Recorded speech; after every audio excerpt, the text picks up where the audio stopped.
वक्त जी हम आपको लेके आए हैं Jilani park, race course park. ये जेल रोड लाहौर पे वाक़ है। यहाँ पे फ्लावर एग्जीबिशन है, फूलों की नुमाइश लगी हुई है। तो अंदर चलते हैं, आपको फूलों की नुमाइश दिखाते हैं।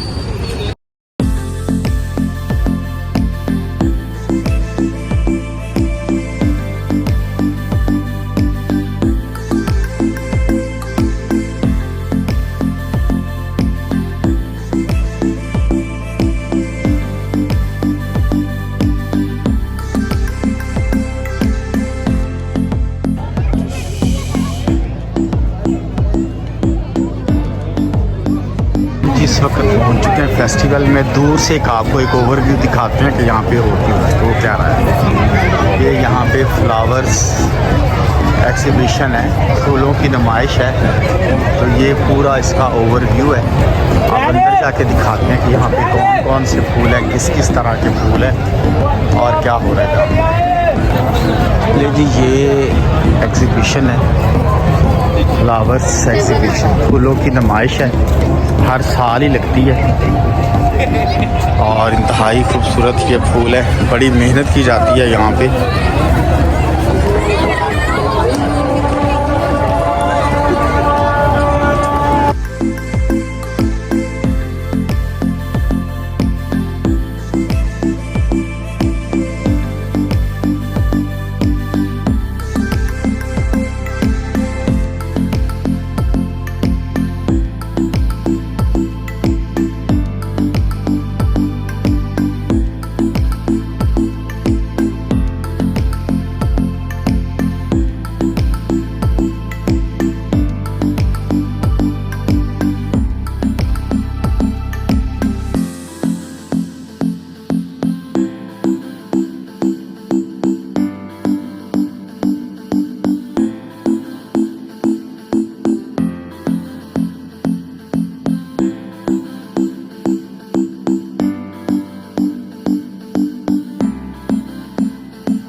लो जी, इतनी ठंड में ये एक इंसान कुल्फियाँ भी बेच रहा है।